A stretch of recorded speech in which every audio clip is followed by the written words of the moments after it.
Bigla nga pala akong nataham na kumain ng salad kaya eto guys, magke-create tayo ng salad.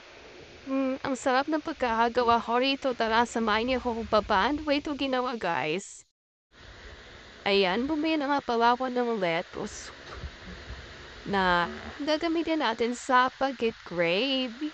Kulay green ang kinuha ko yung isang klase kasi mahal yung isang lettuce eh.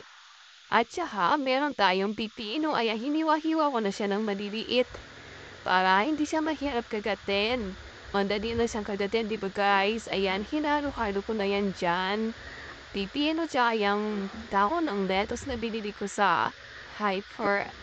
At syempre, nagdagdagin ako ng carrots. Ano ba yung carrots? Napakagandang ano yan sa katawan natin. Maraming nabibigyan ng vitamina. Hiniwa ko na rin siya ng malilit para madali din siyang kagatin. Siyempre, meron tayong bread. Ayan, yung bread na parang biscuit. Yung nabili ko na rin. Ayan, ilagay ko dyan kasi wala akong pang ano na salad na bread. Kaya ayan, nilagay ko na itlog na nilagayan.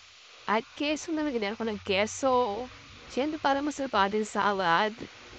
Siyempre, naglagay tayo ng sesame oil, pampalasa din po yan.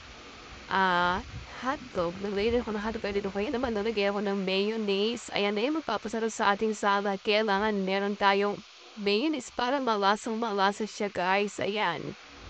Ang sarap nito, ang dami ko nagawa. Di ko alam kung kaya ko siyang ubusin mag-isa. Ayan na. Ito na yung nagpinis ko na nagawa. Ayan. Ayan, halu-haluin natin siya para lumasa siya ng mabuti guys. Ayan, ang sarap. Sarap nito. Ito muna ating tinangayan. Maglo-low carb muna ako. Tama ba ito? Low carb na ba? Ito, naisip ako yung tinangayan. Hindi magkakaya ng rice.